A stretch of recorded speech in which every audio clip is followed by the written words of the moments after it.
that this budget debate will be conducted in terms of the rules for the visual meetings, which is applicable to all visual meetings. The rules of the visual meetings also define present as follows. Present means the attendance of the member in a visual meeting by electronic means in a manner that allows the member to join and participate in the meeting. It also means present in the form of physical, when a member attends a physical to a meeting. Our standing rules further provide that a majority of the members of a committee constitute a quorum.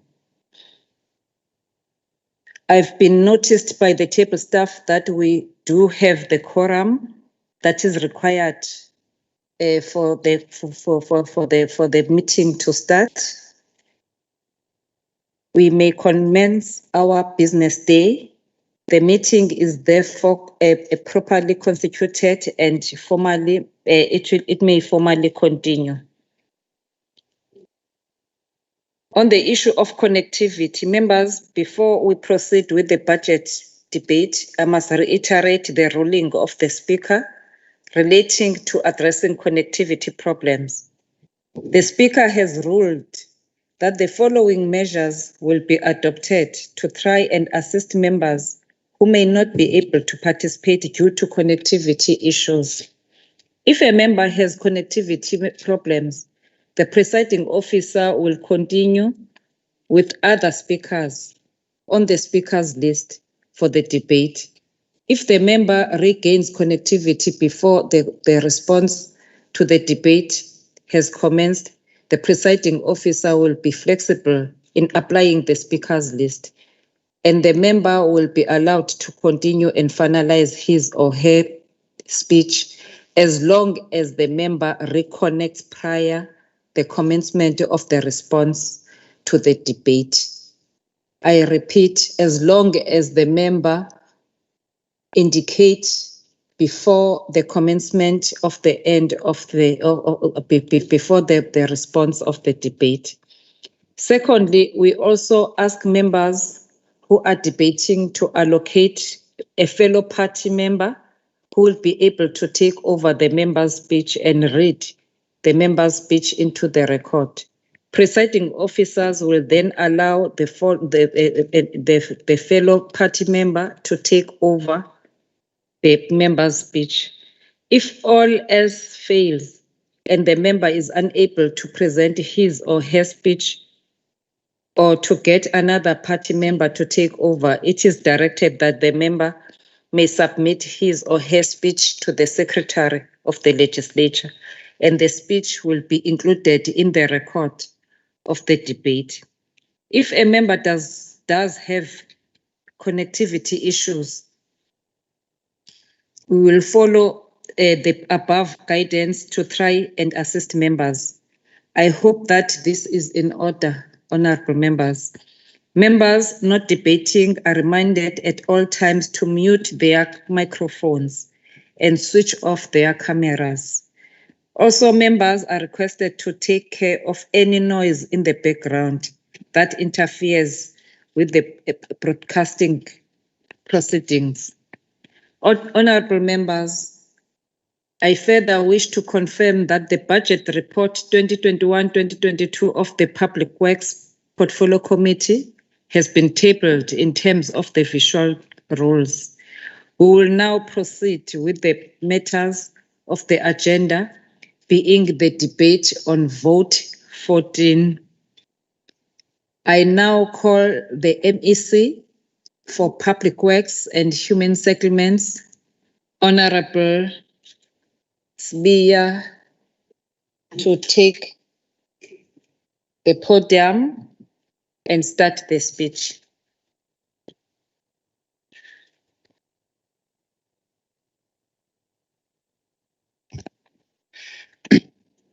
Thank you very much, Chairperson,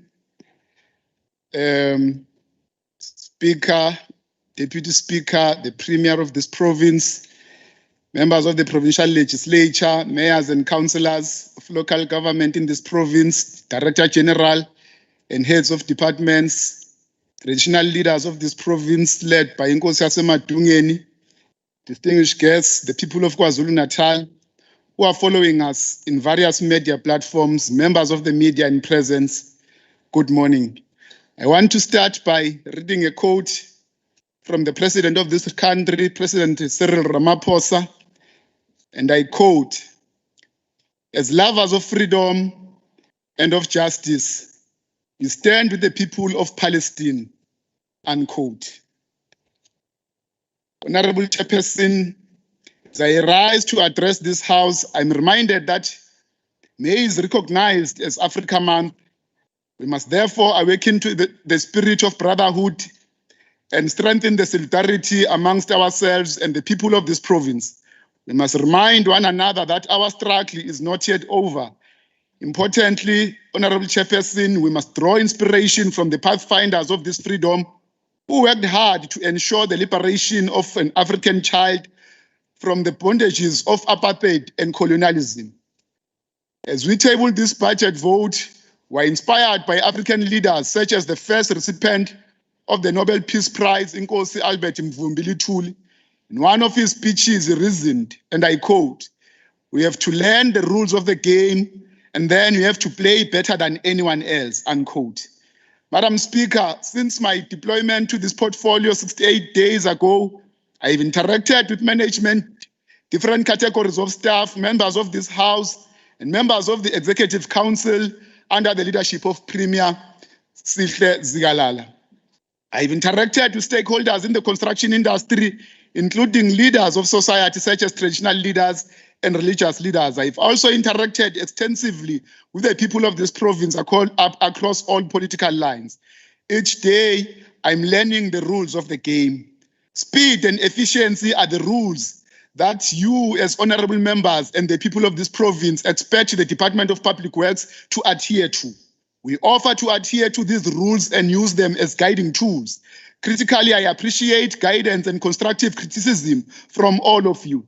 I have no doubt that with our shared experience and knowledge, we'll collectively be better than anybody else. We must continue to look at our strength that we must utilize to turn this province into a land of prosperity for all. We must also look at our weaknesses that we must correct in order to advance the African child. Honorable members, the question that we must ask is, what do we owe to our children and future generations? I believe that we owe it to our children to ensure that they have access to adequate healthcare facilities. We owe it to our children to ensure access to education infrastructure for the acquisition of quality education. We owe it to our children to have access to libraries and science laboratories so that they can face the world with confidence. We owe it to our children, Honorable Chairperson, to embark on an infrastructure revolution in order to make KwaZulu-Natal a land of prosperity for them and future generations. On infrastructure revolution, Honorable Chairperson, as Public Works, we are cognizant of the fact that despite gains made by ANC-led government over the past 26 years, we still need to ensure the provision of adequate infrastructure. During the inaugural Sustainable Infrastructure Development Symposium, the President of the Republic of South Africa, His Excellency Cyril Ramaphosa, said infrastructure will be the flywheel to drive economic growth through the tough economic conditions that had been worsened by the COVID-19 pandemic. Chairperson, he further outlined in detail a massive infrastructure program of more than 2.7 trillion rands. This has never been seen before in the whole country and in Africa as a continent in general. According to the provincial treasury, for KwaZulu-Natal province alone, the 2021-22 total infrastructure budget allocation amounts to 6.4 billion rands.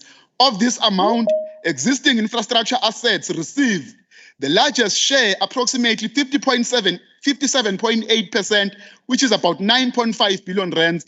Non-infrastructure expenditure, which is not directly linked to the construction of infrastructure assets, received the second largest share of 2.2 billion rands, while new infrastructure assets received 1.1 billion rands. The massive investment is packaged. This massive investment is packaged in such a way that we defeat the triple challenges of poverty, unemployment, and inequality. Those challenges have been compounded by the outbreak of COVID-19, Honorable Chairperson.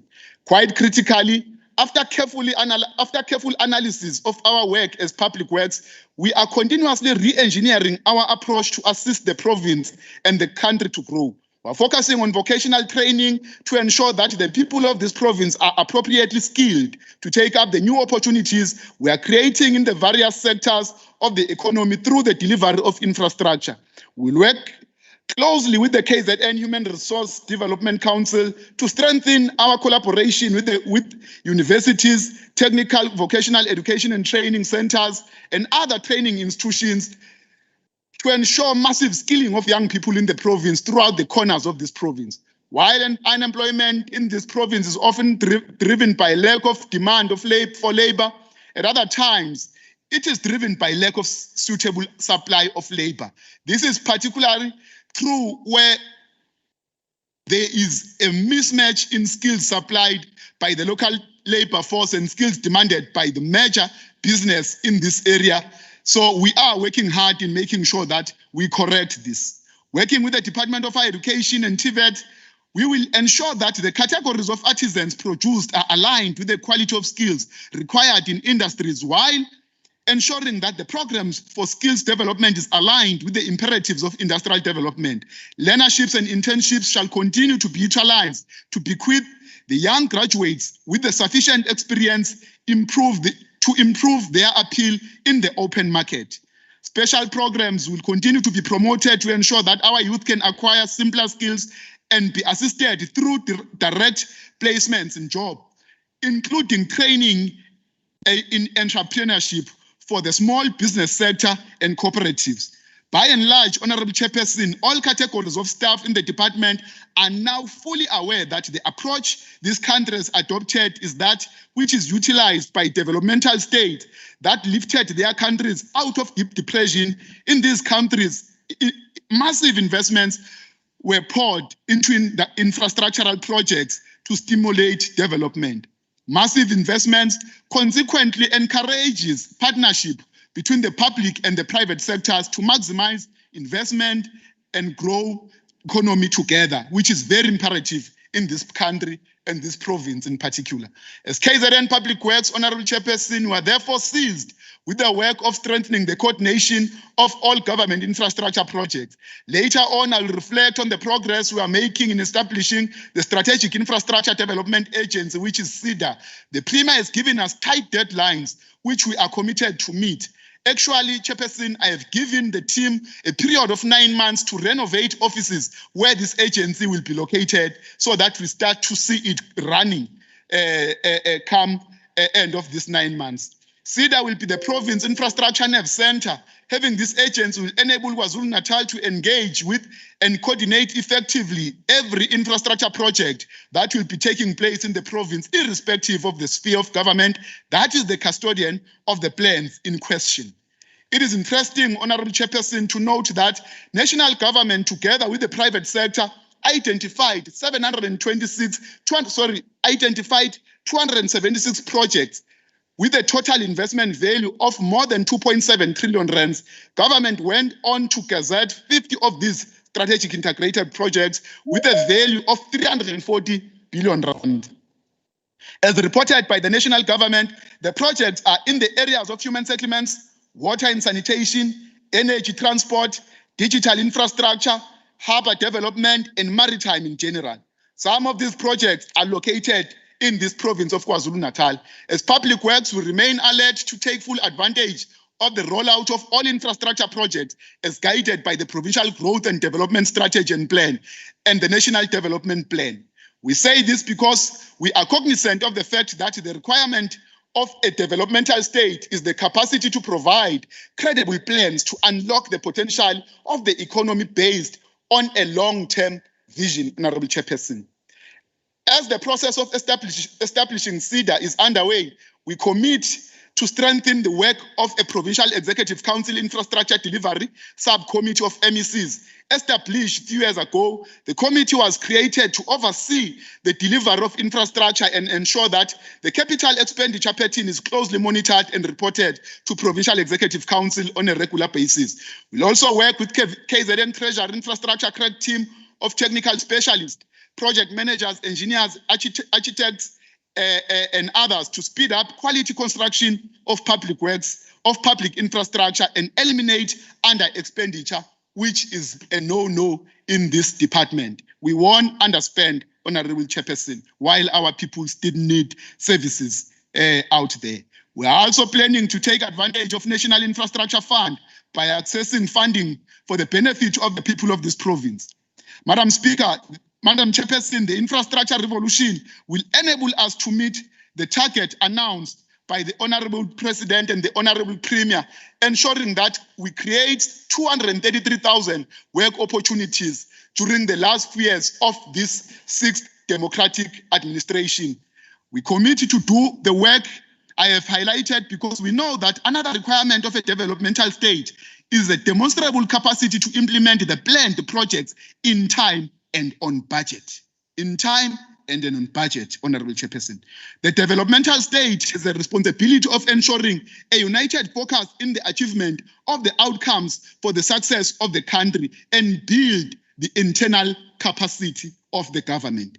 This requires a state capable of uniting its efforts and work in unison, with each player working hard to the success of the whole and creating a win-win outcome for all stakeholders. In addition, this requires a special attitude and sense of collective determination to succeed as people of this province. Exactly what Premier Sihle Zikalala has done. He has led the province from the front. Since our Honorable Premier delivered the State of the Province, Honorable Chairperson, the State of the Province address under the theme, quickening the tempo for economic recovery and job creation.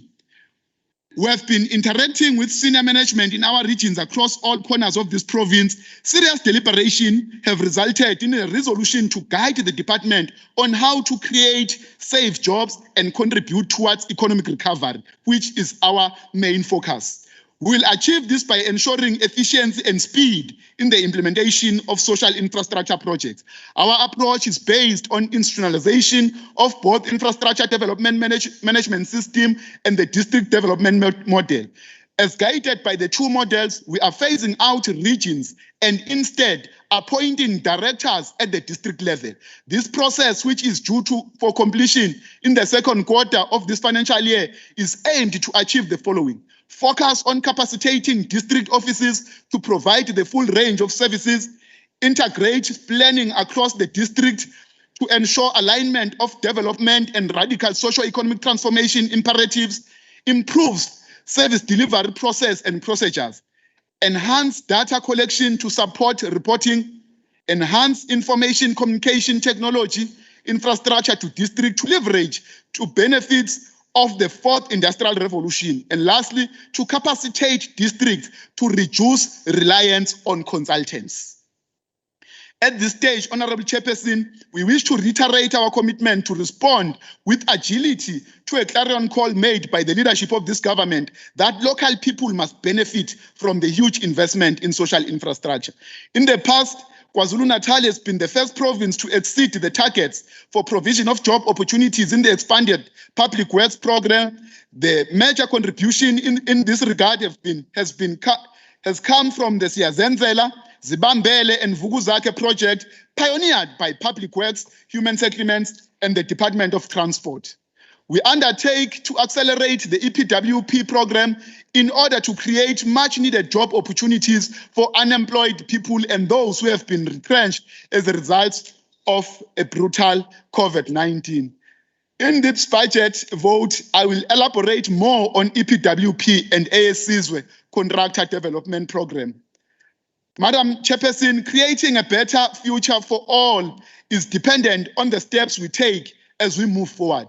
Our immediate focus is to move quicker towards the attainment of the following priorities. Number one, strengthening the capacity of public works as the only implementer of choice for the infrastructure development in KwaZulu-Natal, reducing rentals through construction of state-owned infrastructure and maximum use of existing state facilities, building the provincial precinct in collaboration with other departments, including Office of the Premier and the Legislature, improving the maintenance of state buildings, accelerating the transformation of the property sector in the KZN province, very imperative, stabilizing property rates, also growing the spend on ASC's Contractor Development Program to advance radical socio-economic transformation in its true sense.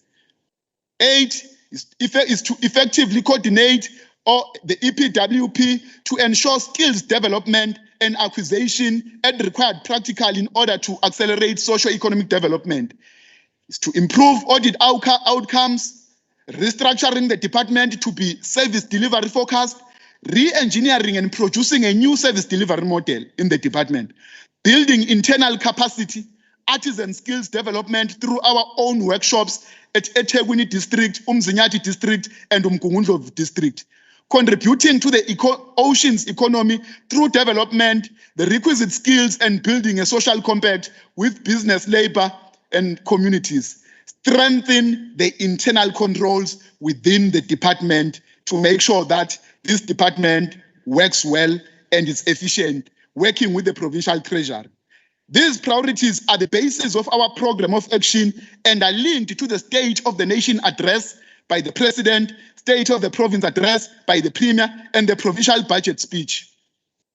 Madam Chairperson, before going into the detail of the 3 programs of the department, I would like to indicate few aspects of the department.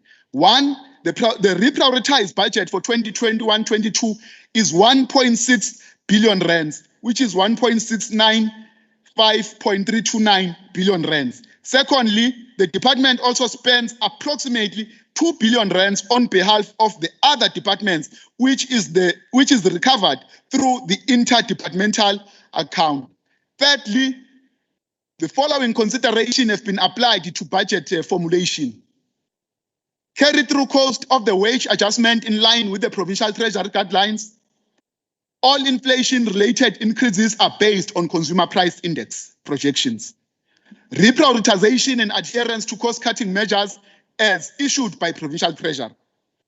The capital budget is based on the department's infrastructure plan. Honorable Chairperson, on Program 1, which is administration, the budget is 434 million rands, which is 25.61% of the total budget. Honorable members, let me turn my focus to this program. The main objectives of this program are to provide strategic leadership and overall management. Other areas of responsibility include supporting the executive authority, building a positive corporate culture and rendering support and advice in terms of human resources and legal matters. Communication and effective use of digital infrastructure are other key focus areas under this program. The program also ensures monitoring evaluation systems are in place and renders sound financial management service, risk management, and supply chain management. It is the responsibility of government and government officials to implement the programs which have been designed to ensure a better life for all, Honorable Chairperson. I undertake to lead all categories of staff in ensuring that we make an impact across all service points in the department. And yes, we've got capable staff in that department, honorable members and chairperson. Very, very inspired and inspiring staff members. The program's budget is distributed as follows, Honorable Chair. Compensation of employees is at 339 million. Goods and services is 75 million. Transfers and subsidies, 8.3 million. Software and other intangible assets, 6.3 million. Machinery and equipment, 4.8 million rands. On issues of consequence management, Honorable Chairperson and honorable members, we are strengthening our working relations with Provincial Treasury's Internal Audit and Premier's Office Forensic Investigation Unit. We wish to report that we launched 16 investigations and to date, 9 are in progress and 7 have been finalized. 4 members of staff have received final written warnings and 1 dismissed.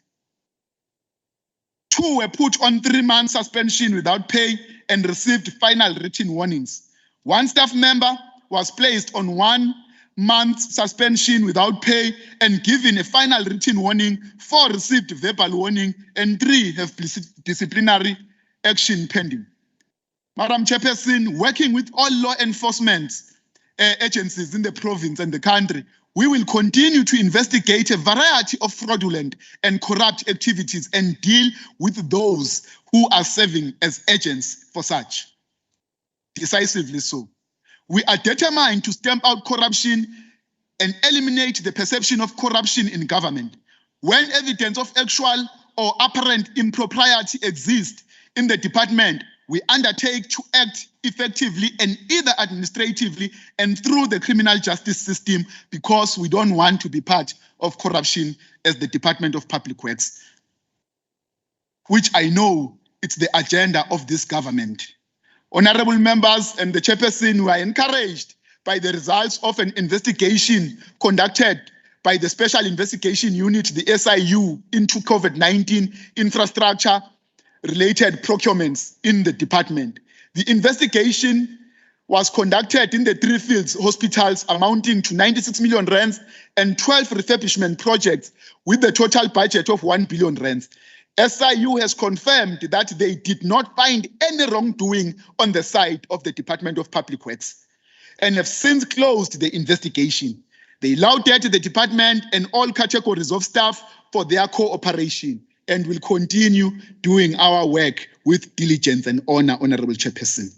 We want to develop a reputation of a department that is respected by the people because of lawful and responsible behavior of all categories of staff. On payments of service providers within 30 days, very important, Chairperson and members. We are dealing with complaints of delayed payments of entrepreneurs, an issue raised by the Premier as well and members of this House on several occasions. Last week, we met with CFO managers of supply chain management units in districts, region, and head office. In this meeting, we agreed on targets, key performance areas, and consequences for shoddy performance across all categories of staff. Literally everyone who is in the SCM section, Honorable Chairperson and members, we have met with the CFO and the HOD to deal with this issue and other issues related to SCM. We are also developing, with the assistance of Treasury, an invoice tracking system in order to deal with the matter once and for all, because it can continue. Importantly, any delay in the processing of invoices, either deliberately or due to demands for bribes, will result in criminal charges laid against any employee in the department who is involved in such activities. We are calling on all members of the public and emerging entrepreneurs to report such employees in order for government to take immediate action.